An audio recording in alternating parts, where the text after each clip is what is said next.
Assalamu alaikum, peace be unto you. My name is Abdul Muhammad. I am the director of the Chaplaincy Department for the Islamic Society of North America. I am also a full-time chaplain with the Department of Veteran Affairs in San Diego, California, and I serve as the mental health chaplain for the Department of Veteran Affairs within the Veterans Health Administration.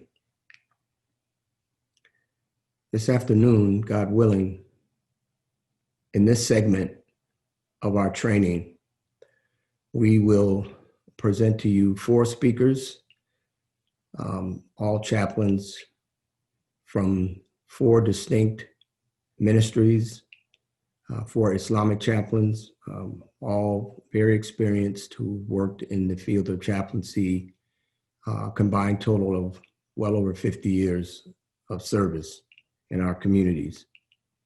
This year's segment in chaplaincy is entitled Challenges and Opportunities of Muslim Chaplains in American Institutions. This session in itself will consist of 4 chaplains from 4 different distinct ministries. As we said, each of them are experienced and competent in their particular areas. These chaplains come from various backgrounds in their personal lives, and they will share both their challenges as well as the opportunities that they've had over the past 2 to 3 years, although many of them have been working for several years in these same locations. These chaplains represent the Muslim American community within these institutions, and the institutions include the United States Armed Services, the hospitals, or we have one sister who will be presenting for you this afternoon. She works at a hospital center in New Jersey.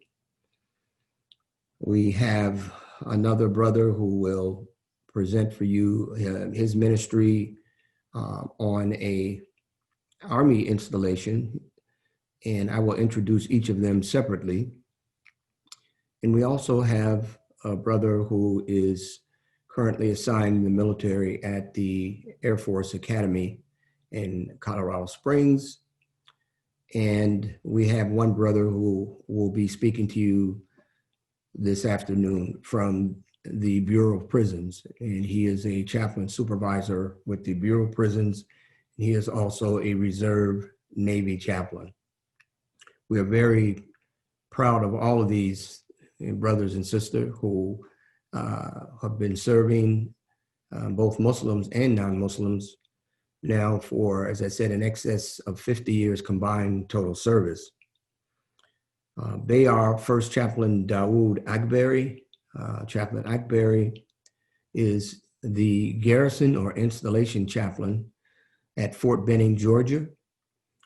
Chaplain Akbari is one of our senior chaplains. Actually, he is a colonel, so we should appropriately title him Chaplain Colonel Daoud Akbari. Daoud originally hails from the nation of Ghana.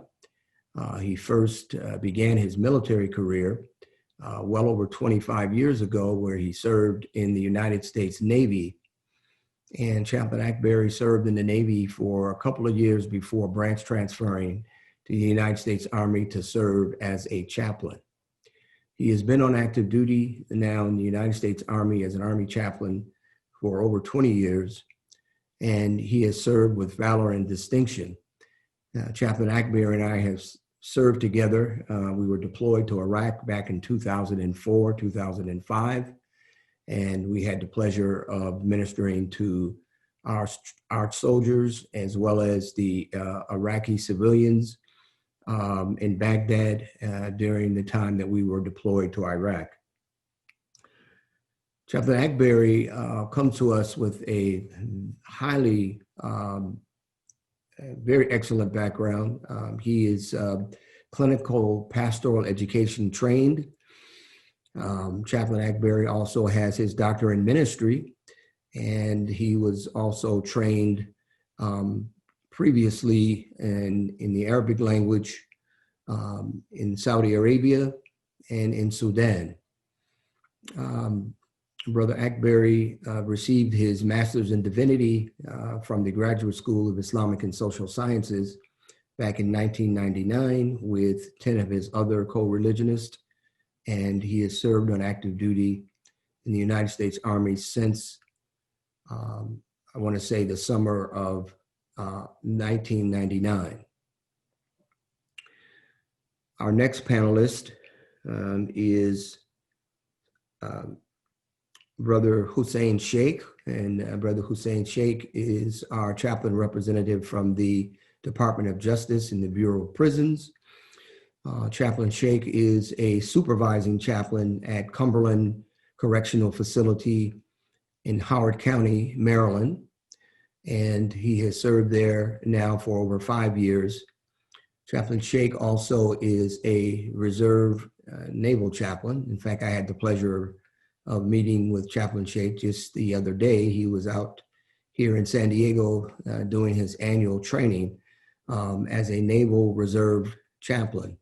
So it was indeed a pleasure having some time to spend with Chaplain Hussain out here in Southern California. Chaplain Hussain was also previously a Navy chaplain after he graduated also from the Graduate School of Islamic and Social Sciences. And he also has one deployment to Iraq when he served as a Navy chaplain in conjunction with the United States Marine Corps. So we're very happy and look forward to Chaplain Hussain Sheikh's presentation. Our next chaplain panelist is Chaplain Rafael Antigua. Chaplain Antigua is a chaplain at the Chaplain Center and School at the Air Force Academy. He is the only Muslim chaplain that serves at the Air Force Academy. He is the third Islamic chaplain that has served at the Air Force Academy and is doing a fine job. I had the opportunity, the distinct pleasure of being invited to the Air Force Academy last Ramadan, where I spent time with Chaplain Antigua and several Muslims and non-Muslims who joined us for iftar as well as Salatul Jummah during last Ramadan of 2019. Chaplain Antigua has served previously also in the National Guard in the United States Army in Austin, Texas, where he served with distinction there as a National Guard chaplain before coming over to the Air Force and serving as an Air Force chaplain, where he has served now for the past 13 years on active duty. Next, and finally, but certainly not least, we have Sister Shamsia Abdul Majid, and Sister Shamsia works at the New Jersey Health Medical Center in New Jersey, and she is a part-time chaplain in that particular capacity. She is also a board-certified chaplain. She is one of our few board-certified chaplains. Chaplain Shamsia also is very actively involved with the Association of Muslim Chaplains, which is one of our large organizations of Muslim chaplains. And the Association of Muslim Chaplains have been doing a great job basically organizing many of our Muslim chaplains, providing offline training and webinars for many of our chaplains who serve in various capacities throughout the United States. Chaplain Shamsia works on the executive council with the Association of Muslim Chaplains, and she has served with them for over the past 7 years. She has been very actively involved also in the Muslim community, spreading the word of chaplaincy amongst many of her peers within the New York City, New Jersey area. And Chaplain Shamsia originally hails from the country of Malaysia. So we look forward to the presentations that will be offered late this afternoon, early this evening by our chaplains. There will be opportunities for a chat forum. If you have questions, please send your questions in through our chat forum. There will be a Q&A after the completion of all 4 of the chaplain presentations. And I just wanted to, again, greet everyone with the greetings of peace. And thank you all for your attendance at the ISNA this year, 2020, the 57th convention for our community, the Islamic Society of North America. We are very thankful for Allah subhanahu wa ta'ala. We ask Allah that we will all continue to be safe, stay healthy. And we pray to Allah that next year we will have the opportunity to meet in person in one of the great cities here in the United States. Please continue to pray for those who are in hospitals, those who are convalescing for one reason or the other, particularly those who are going through convalescing by way of this pandemic. We thank Allah for his continued blessings upon us. We ask his mercy. We continue to seek his guidance. Assalamu alaikum wa rahmatullahi wa barakatuh. Assalamu alaikum.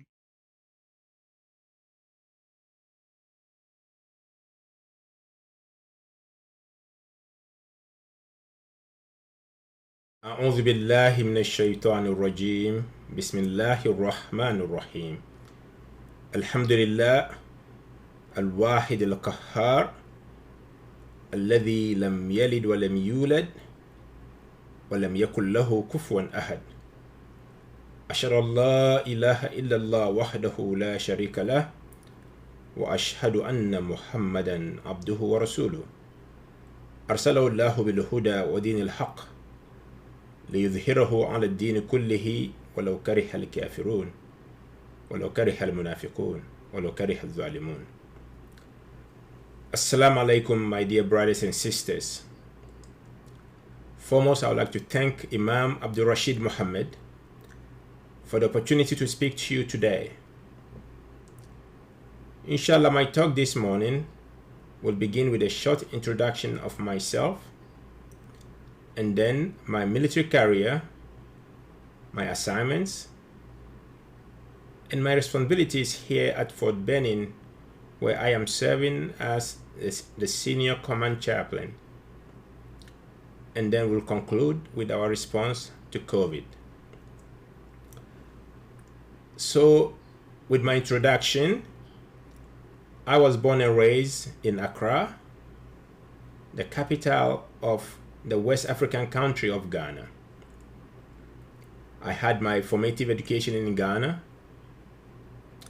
After high school, I had the opportunity to pursue studies in Islamic studies and Arabic in Khartoum, Sudan, at the famous Islamic African Center. After graduating from Sudan, I returned to Ghana to pursue studies in political science and subsequently immigrated to the United States in October 1995. Inshallah, this October, I will have lived in this country for 25 years. And I'm grateful to Allah subhanahu wa ta'ala for this unique opportunity. My military career in this country began with a stint time in the Navy. I served in the Navy for 1 year, 1 month, 15 days. Anytime I say that, people are like, what? Because I really want to be specific when it came to my time in the Navy. I switched from the Navy to the Army, and I have been serving in the Army on active duty for 21 years. Alhamdulillah, I am one of 4 senior Army Muslim chaplains today. The other brothers are Khalid Shabazz, Ibrahim Abdul Rahim, and Abdullah Hulwe. With these 4 brothers, we constitute the 4 senior Islamic chaplains in the army. We also do have 3 junior chaplains, making our total in the army 7 Muslim chaplains as of the current count. Since I joined the army, I've had many assignments. I've spent time in Oklahoma Fort Sill, which was actually my very first assignment. I've had 2 tours in Washington, D.C., first as a captain and then as a lieutenant colonel. I've also had 2 tours in Georgia. Again, first as a major at Fort McPherson in Atlanta, and my current assignment here as the senior chaplain for the Maneuver Center of Excellence. I've also spent some time in South Carolina, where I served both at Fort Jackson, Columbia, and Sumter Air Force Base. Since coming here as the senior command chaplain the past 1.5 years, I've had myself serving as the most senior chaplain here with more than 80 chaplains and religious affairs specialists under my technical supervision. I have several responsibilities as the senior chaplain here. Foremost, my assignment is to advise the senior commander about matters of religion, morale, and ethics.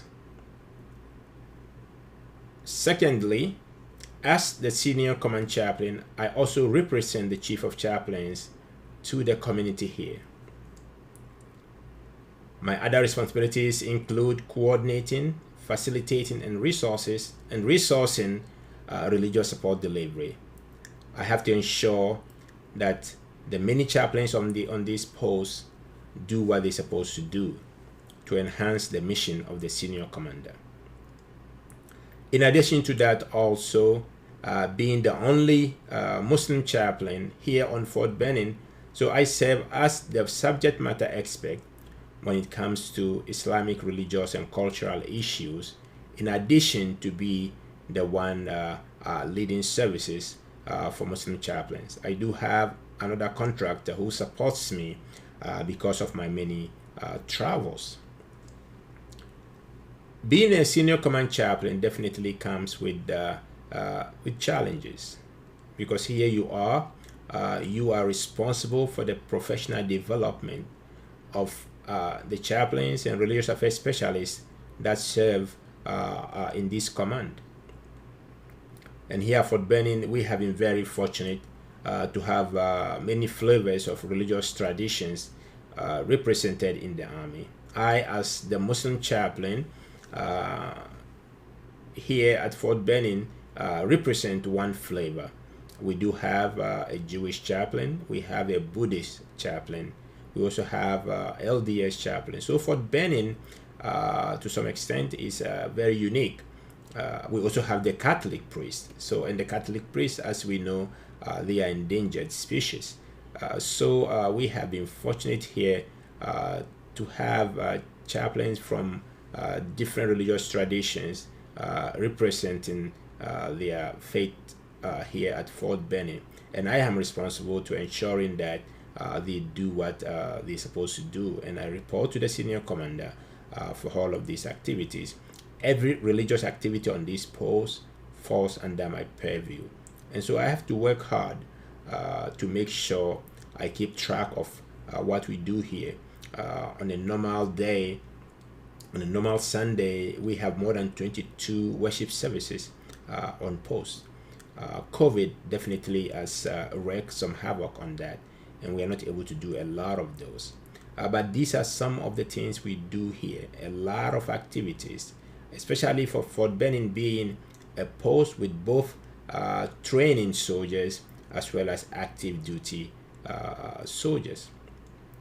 As I said, Fort Benning is a very unique place to serve. It's a very wonderful place to serve. You can see the impact of what you do here on the future leaders of the Army. Most American military leaders, Army specifically, come from Fort Benning. This is where they begin. So Benning is called the Great Beginning, if you will. As I said, I will speak briefly about our response to COVID. COVID has both been a challenge and an opportunity. So when it comes to its challenges, alhamdulillah, we have to stay patient. When it comes to the opportunities it offers also, we have to be grateful. As you know, as Muslims, either we are sabur or shakur. Inna fi dhalika la ayatin li kulli sabbarin shakur. Either you are patient or you are grateful. That is the way the Muslim responds to challenges and opportunities. So on the part of the challenges, I think the biggest challenge that COVID has brought is the cancellation of in-person services. Now people are not able to meet in person to worship together. That has raised a lot of challenges spiritually and socially. And as of now, we are beginning to hear a lot of complaints. I have responded to a lot of these complaints, and they are getting louder and louder by the day.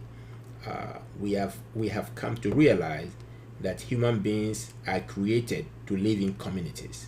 We cannot be islands unto ourselves where we connect virtually. It doesn't work. But because this is the challenge, we definitely had to revert to virtual delivery of religious services, and we have done that well. But unlike the Christians and other denominations, Muslims, we could not definitely, as you will agree with me, conduct worship, the ritual services, virtually. So in that sense, people had to worship within their families. Ramadan was a big challenge where we couldn't meet and pray our traditional Taraweeh, share iftar with friends and neighbors. But alhamdulillah, we went through Ramadan very well. During Ramadan, I, for one, was able to deliver tafsir using Zoom, and I think it was successful. So that leads us to the opportunity that COVID had brought our way. COVID had challenged us to find many ways, many creative ways to deliver religious support. Facebooks became very important. Until COVID, I never visited a Facebook, but I was compelled now to be a member of it. MS Teams, Zoom, all of these different platforms became the means by which chaplains and religious affairs specialists delivered religious support. And I think that was an opportunity that came our way. It challenged us to become adaptive and flexible. It taught us that as we move on to this world, as we go forward, definitely we have to find many ways by which we connect to people. But ultimately, what is important is the lesson that human beings are created to be in community. And the Quran, the great book, always makes reference to communities, because without communities, then life will have no meaning. I think COVID taught us a great lesson, that we find meaning in communities. That is where we find our best quality as human beings, to serve in communities, make a difference in the life of other people. We just can't live across the virtual world. It does not work. So in a nutshell, this is what I do here as the senior chaplain here at Fort Benning, where we train soldiers to go out there and serve their country. And we thank Allah subhanahu wa ta'ala for this opportunity. Hopefully I'll be here for another 1 year, and after that Allah will tell where my next station will be. So thank you very much again for the opportunity to speak to you today from Fort Benning. Thank you, and I ask Allah subhanahu wa ta'ala to continue to keep you healthy with your family. Assalamu alaikum wa rahmatullahi ta'ala wa barakatuh.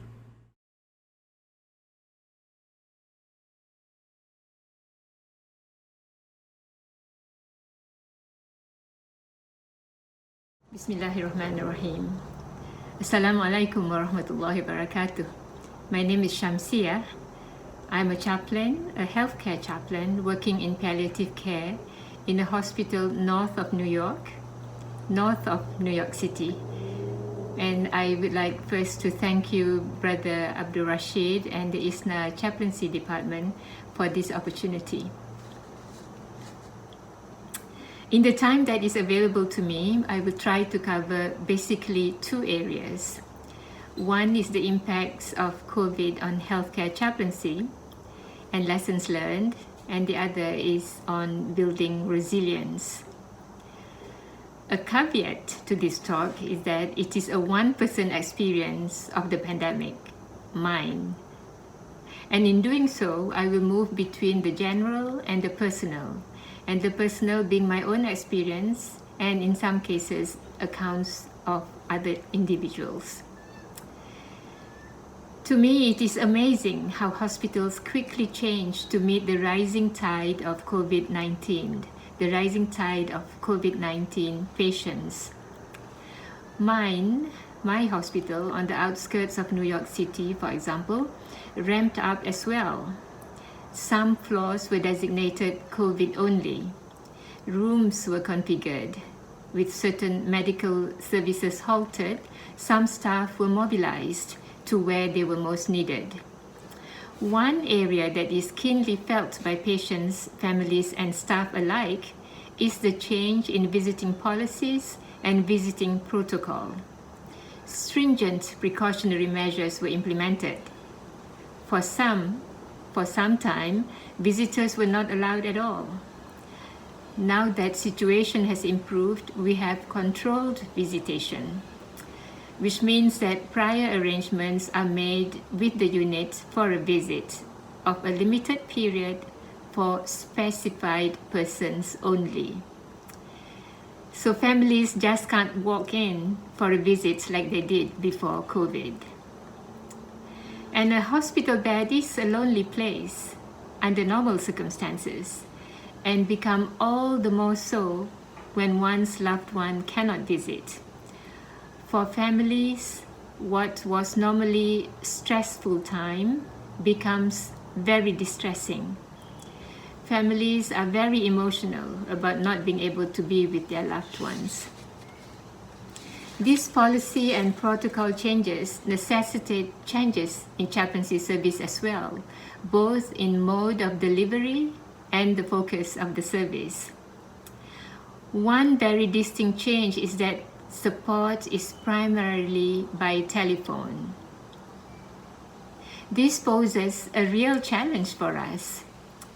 You and I know that body language and facial expression play an important role in our work. Often, they work in tandem with silence as we offer empathy, compassionate presence, and support. These are among our most valued tools. So how do we continue when our tools are diminished? We learn quickly, though, how to connect without seeing. We used brief interjections delivered at the right time, where word choice, inflection, tone make a huge difference. We also paid attention to details. What's precious to family is information on the patient, non-medical information. So we always get back to them with information. It is what they hunger for. Simple things like, I went by his room. He was asleep. He looked comfortable. Or, the clinician was speaking with her or the nursing staff was attending to him. We make a point of closing the loop. For example, if they requested sacrament of the sick, we would call them after the fact to tell them that the priest had done what they had wanted them to do. Such knowledge is meaningful for families. I know the importance of what may be seemingly inconsequential information. A mother who lost her 27-year-old son was devastated that she did not have the opportunity to say goodbye to him, that he died without family. All she wanted to know was how was he at the end. Often families are angry and frustrated. Chaplains hold space for them, for their emotion. Chaplains are the one with whom they can be vulnerable, be angry at, or even with, and experience a cathartic processing of their grief. What chaplains do is also helpful with the staff. It helps alleviate their own moral distress, knowing that families are being attended to, that they are not neglected. During this period, there is greater interdependence and integration among staff across departments and across specialties. Staff needs attention as well. In my hospital, the director institutes staff rounds, and I call this loitering with intent, which means we keep our ears, our eyes, and our hearts peeled to what's happening around us. One becomes intentional in one's movements and words. Even the simple, "How are you?" is not perfunctory. Stop, look at the person, wait for a response. They may be too busy to talk, other than to acknowledge their state in that moment. But even then, what we learn is that they say it helps their spirit, just knowing that someone is truly interested in their well-being. And if the staff happens to have a minute or need a talk, then we will take a breather together. There are special programs for staff. We all have heard of the food delivery from local restaurants and things like that. For staff wellness, we also have a dedicated phone number that staff can call that is manned by the mental health professionals in our own organization. And twice a week, we have a spiritual respite broadcast by our staff director. Apart from impact on work, COVID has impact on staff, the individual. A constant and prevailing fear is infection. We are driven by our commitment to serve.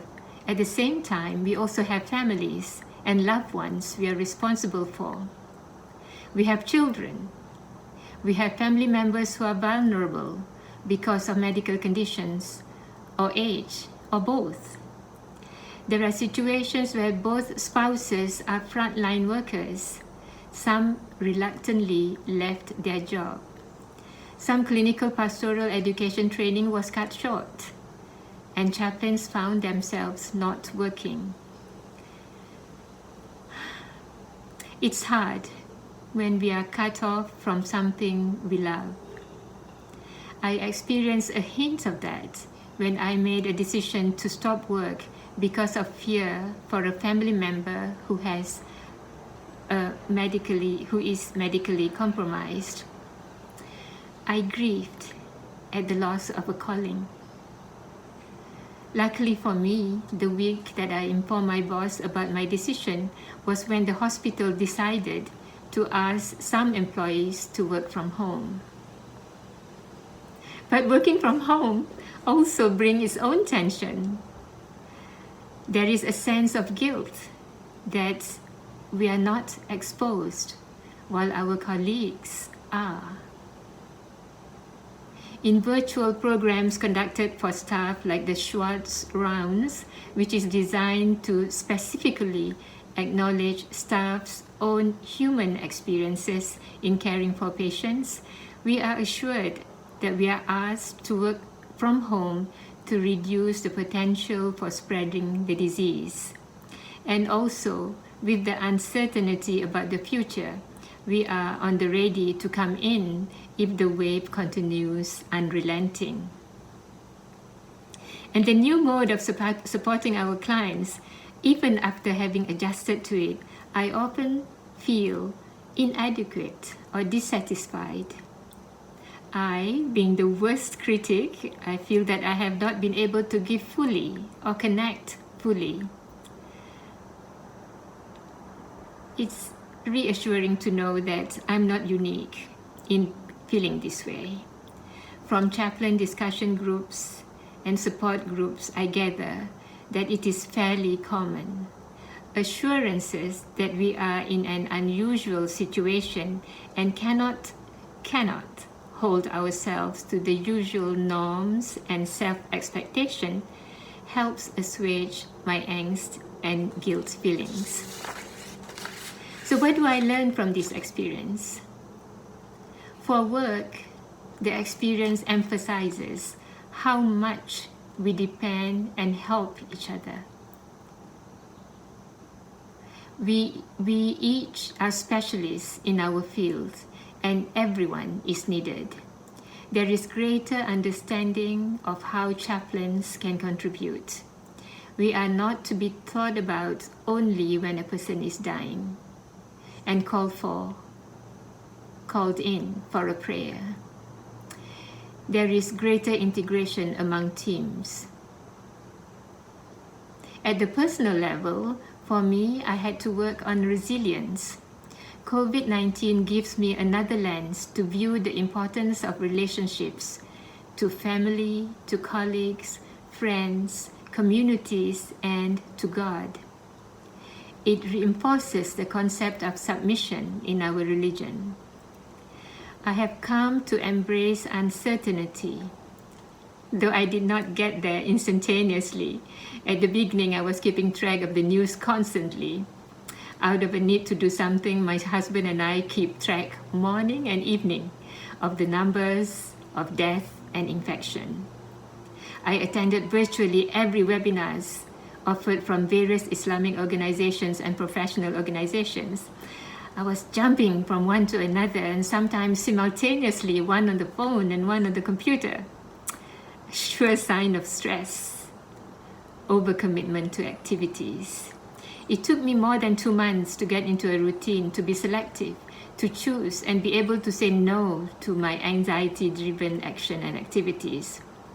From what I have read and heard, I learned that remaining connected and offering oneself to communities is key to building resilience.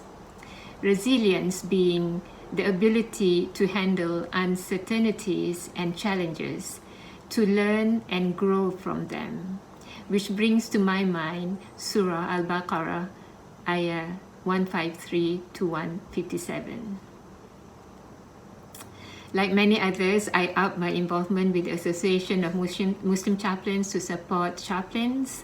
We produced videos, developed COVID resource lists. We take part in weekly huddles of healthcare chaplains, and our WhatsApp group is very active with advice seeking, advice giving, and information sharing. There is a huge supply of resources from chaplaincy organizations such as the Association of Professional Chaplains and the Chaplaincy Innovation Lab.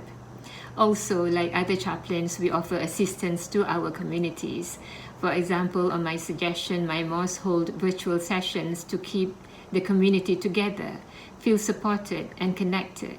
We identified speakers for those sessions. We institute Quran recitation sign-up in memory for family members who have passed on. I had the honor of organizing our community's first virtual funeral of the first COVID death in our community, involving families from across the continents, the US, Africa, and Europe. So prayers, zikr, study, contemplation, exercise, serving others, keep body, mind, and soul together.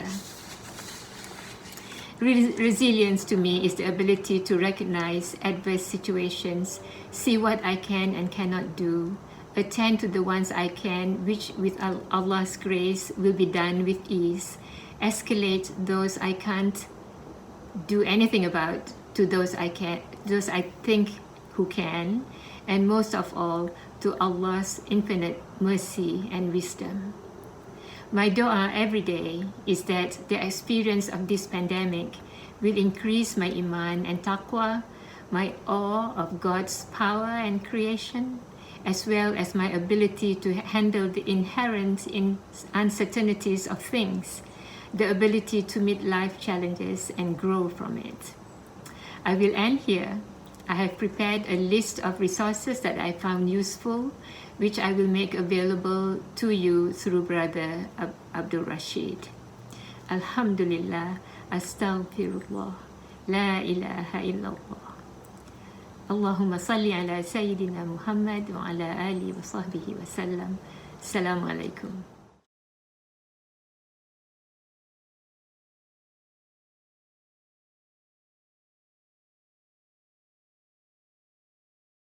Alhamdulillah Rabbil Alameen wa salatu wa salam ala Sayyid al-Mursaleen. A'udhu billahi minash shaitanir rajeem. Bismillahirrahmanirrahim. Allahumma salli wa sallim ala nabiyyina Muhammadin. Assalamu alaikum wa rahmatullahi wa barakatuh. Let me take my mask off. My name is Hussain Muhammad Sheikh. I work as a federal prison chaplain in Maryland full-time. I'm a supervisory chaplain.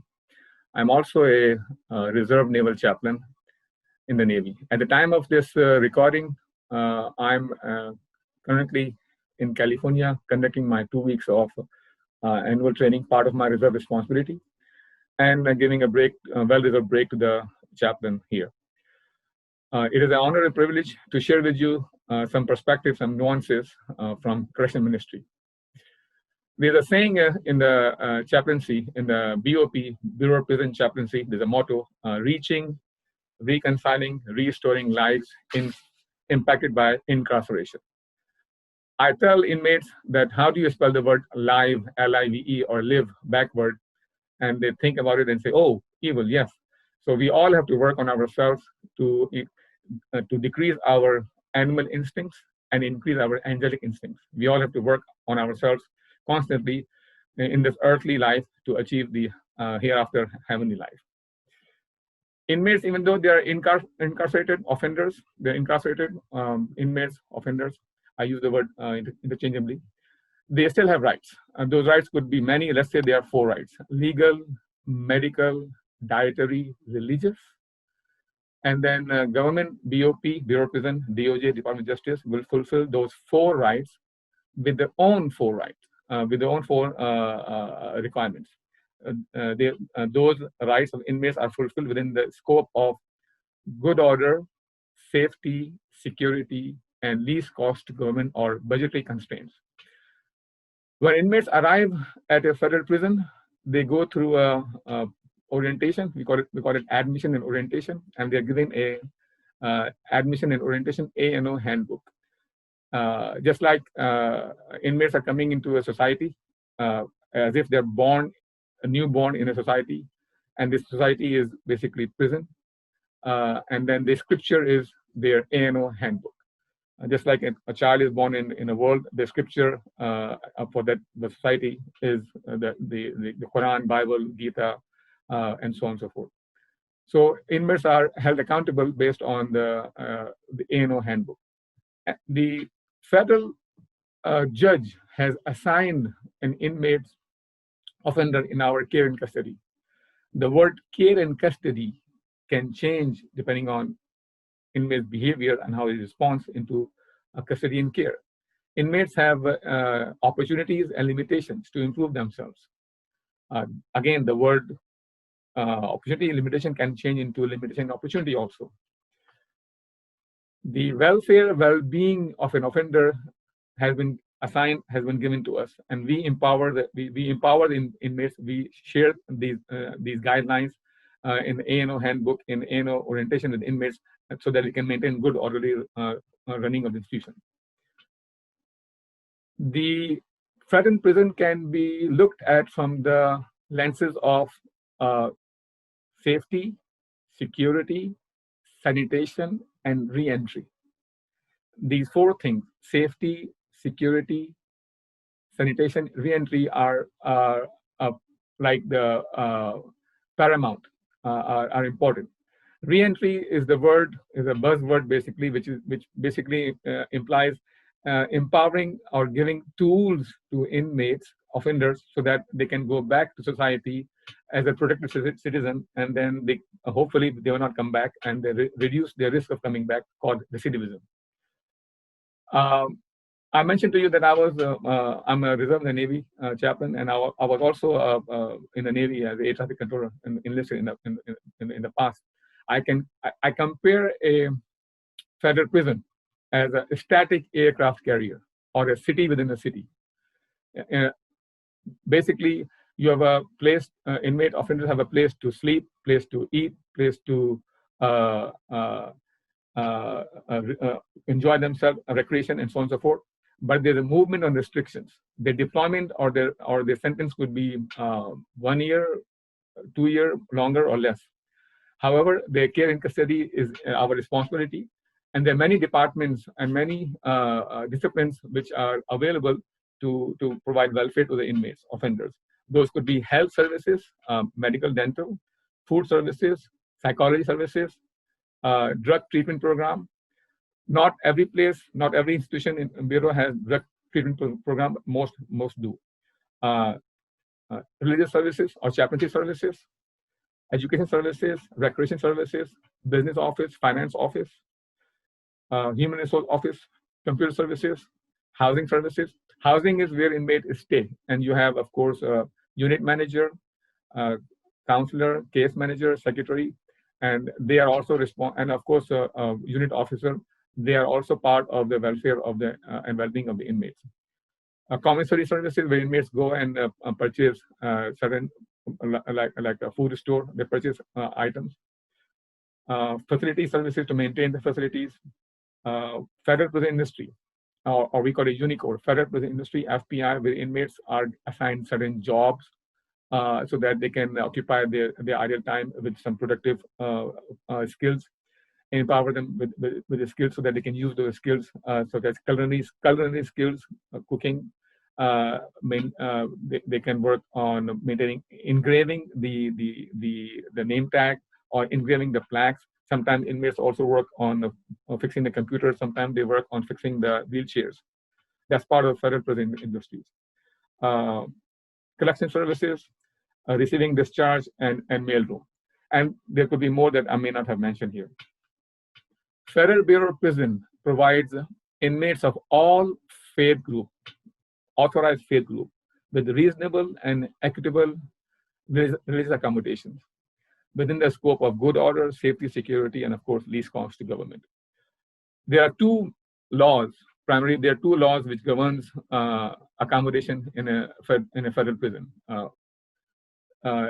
Those are, of course, First Amendment and RFRA, Religious Freedom Restoration Act of 1993. First Amendment basically states there is no state religion, and the state will not prohibit practice thereof.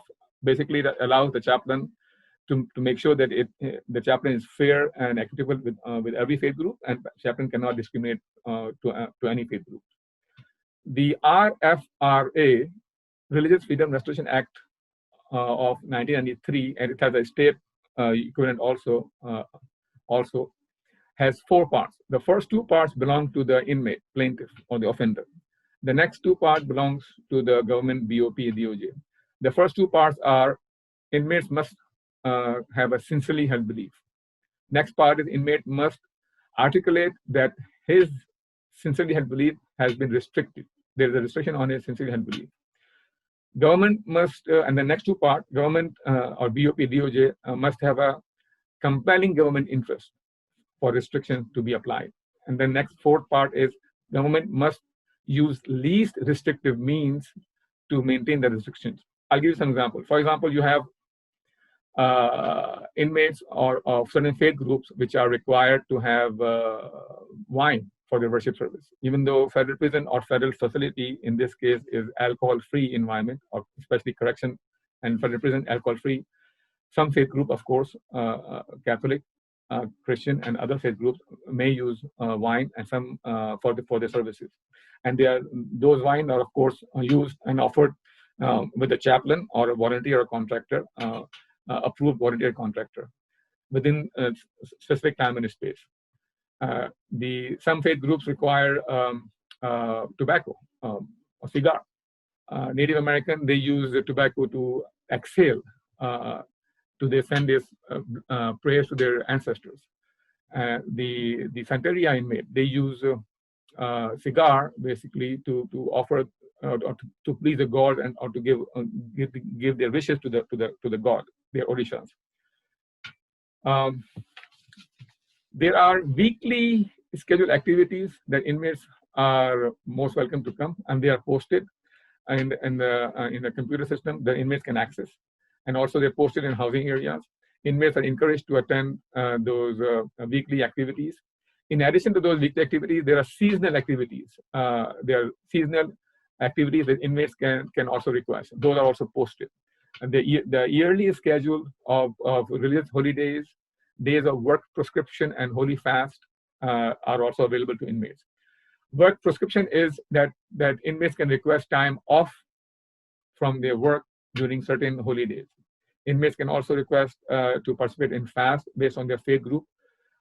Those fasts we have to coordinate with food services, so that food services can give the inmates nutritionally equivalent missed meals to the inmates at a certain time of the day, early morning or evening, so the inmates can either enter into fast or break the fast. There are certain headwear, certain like headwear I'm wearing right now, or other headwears for different faith groups, Rastafarian crown, Native American bandana, that inmates are authorized to wear. Some headwear are religious, so that can be worn anywhere. Rastafarian crown, Kufi headwear, and native bandana, that can be worn anywhere in the facility. Some headwear or some apparel are ceremonial in nature that requires to be worn only in the chapel during the duration of the ceremony. For example, the halat, H-L-A-T-H, halat is like a pagan for the pagan faith group Asatru. They wear it like a Native American bandana around their head. Certain items like tefillin are used for Jewish faith groups for the duration of the activity. From my perspective, when I joined I left the active duty Navy and I joined the military. I joined the BOP correction ministry. From my perspective, from my experience, in the military chaplaincy, people can see and people can show respect to you based on the uniform that you wear, that you have ribbons on your chest, and you have also military officers, military enlisted persons. Military officers, in this case chaplains, have faith-specific insignia on the uniform. So that's like a glamour. These the correction chaplaincy, on the other hand, people don't know your faith background because you wear plain professional clothes. You don't wear your faith insignia on your uniform, on your professional attire. If a military chaplaincy is like a Hollywood, as a comparison, correction is like a hood. Military chaplaincy is if it's like a glamour, glitter. The correction is like a ghetto. The public perception perhaps is public may like or may perceive the military chaplaincy more as compared to correctional. That's just my understanding, and I'm sharing with you a perspective. So there are opportunities also in correctional ministry also. The chaplains are not required to give a leadership role of worship to inmates by policy, and also to maintain good order. On occasional basis, when chaplains are not there or on leave, okay, inmates can lead services of their, and when there are no volunteers or no contractors of the faith group, then of course services have to be monitored. All services are monitored, basically. All services are monitored to maintain good order. So when a chaplain of certain faith group arrives in a certain institution, certain facility, in the beginning there is some resistance, some friction between the offenders or the of that faith group, we call a spokesperson, and that could be any faith group. It could be Jewish, Catholic, Protestant, Islamic, any faith group, because inmates are used to certain ways, and then some chaplains comes in of certain faith groups, and then the chaplains are setting the tone. So it requires certain developing understanding, developing trust, communication, earning respect over a period of time. You earn your respect eyeball to eyeball, moment to moment in the Christian ministry. Whereas, like I said, in the military chaplaincy, you respect is there because of uniform and medals. Over a period of time, as some people adjust, adapt, troubleshoot, and then they move on, and you are doing your work, and people see that you are sincere in your desire and motivation, and you're trying to help out, then they become familiar with you, they become at ease with you, and then you develop certain understandings between the inmates, offenders, between the staff you're working with in the department, between other staff in other department, other disciplines, and your executive staff, your warden, your captains, and your associate wardens. For a period of time, my experience has been that make your executive staff feel comfortable, let them know that you're there to help them, let them know you're there to help the inmate population. And then when you get bogged down with too much detail, too much work, and then your emails comes to you and you don't have time to respond to all the emails, at least respond quickly, saying thank you to the emails and get back to what you're doing, and then respond to the emails later on. But make people feel comfortable, make people feel that you are competent, and you are competent. Make them feel that you know what you are doing, and of course you must know the policy, guidelines, procedures, and know what's going on other departments, and find the daily, weekly, monthly battle rhythm of the institution, and insert your role, your responsibilities, your passion as you see fit. Thank you for your time. Hopefully, we have given you some understanding. Allah says in the Quran, indeed, limitation opportunities goes together. Indeed, limitation opportunity goes together. So limitation opportunities are hidden in each other. Opportunities and limitation are available at the same time. Salam alaikum wa rahmatullahi wa barakatuh.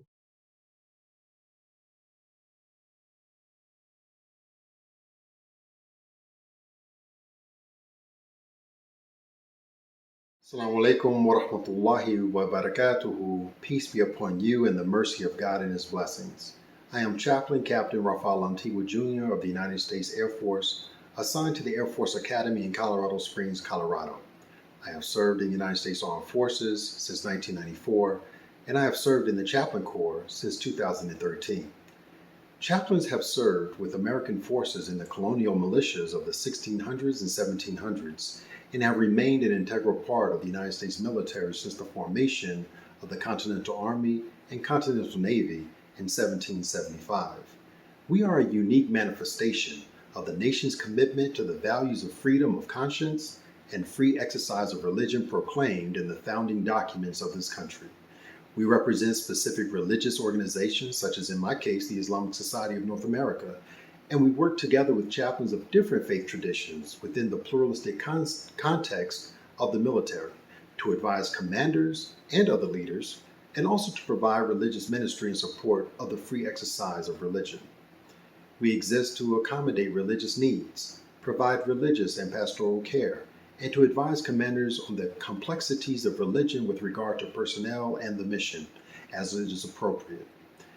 As military members, chaplains are uniquely positioned to assist other military personnel and their families with the challenges of military service by serving as advocates of religious, moral, ethical, and spiritual well-being and resiliency.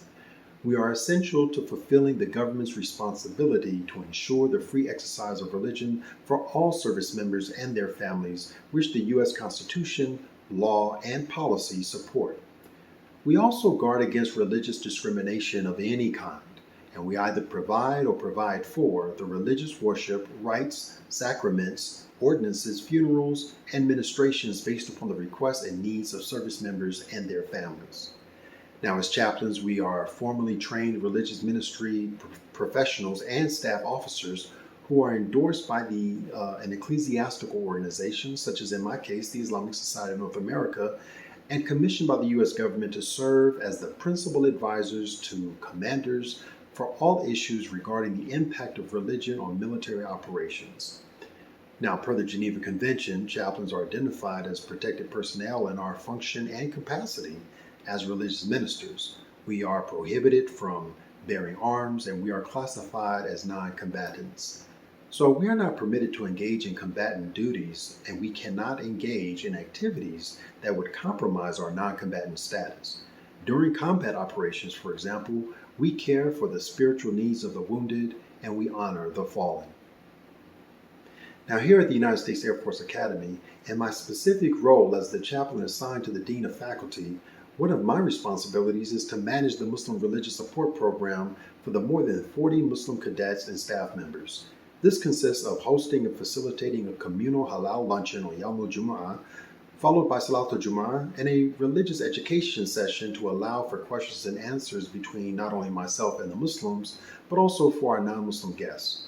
Additionally, I am responsible for ensuring that chaplains and religious affairs airmen are available to provide funeral support for requests that are submitted by Mortuary Affairs.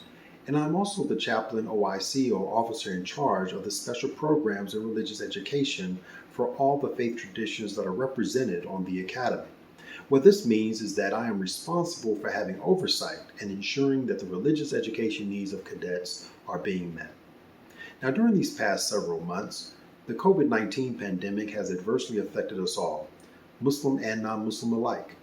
As a result, I have experienced an increased number of requests for spiritual counseling and pastoral care due to feelings of loneliness, homesickness, anxiety, worry, depression, serious illnesses, and even grieving from death notifications. Given the fact that most of the approximately 4,000 cadets assigned here are non-Muslims, I mostly see non-Muslims. So how do I navigate these waters? Well, it's evident from my physical appearance and from the halal or the crescent that I am a chaplain of the Muslim faith. So it's no secret, and one may assume that non-Muslims would not seek me out. However, that has been quite the opposite of my chaplain experience over the years. As a matter of fact, in comparison to my chaplain colleagues, I have maintained a pretty high average of engaging in spiritual counseling and pastoral care. Now, how is that? Because of engaging people with patience, mercy, sincerity, and compassion, building relationships, establishing rapport, people desire to request spiritual counseling and guidance in respect to whatever they are struggling with in their lives. So, of course, when speaking with a Muslim, I'm able to provide specific examples from the Quran and the Sunnah because these are references that they are familiar with. But for the non-Muslim, I still am able to present the same lessons and the wisdom from the Quran and the Sunnah that has universal application. So, for example, rather than focusing on the impact of this pandemic, but trying to understand and manage the concept and the experiences of trials and tribulations, what perspective can be adopted that would be helpful, and what spiritual practices can be implemented to effectively cope, since the fact is that trials and tribulations are part of human experiences. So the question isn't so much about when will tragedy occur, but how do we prepare ourselves spiritually to properly respond when they do occur? So this is the approach that I have taken when engaged in spiritual counseling as it pertains specifically to the effects of the COVID-19 pandemic. Now, as for the Muslim community here at the Air Force Academy, we continue to maintain our weekly programs. However, we do adhere to consistent hand washings and sanitizing, maintaining 6-foot distancing during the halal communal meal and during Salat al-Jumu'ah. So we want to maintain our spiritual and religious requirements while at the same time making necessary modifications to ensure health and safety measures are adhered to for the sanctity of life. And we ask Allah subhanahu wa ta'ala to accept our efforts and to bestow His mercy upon us. Ameen.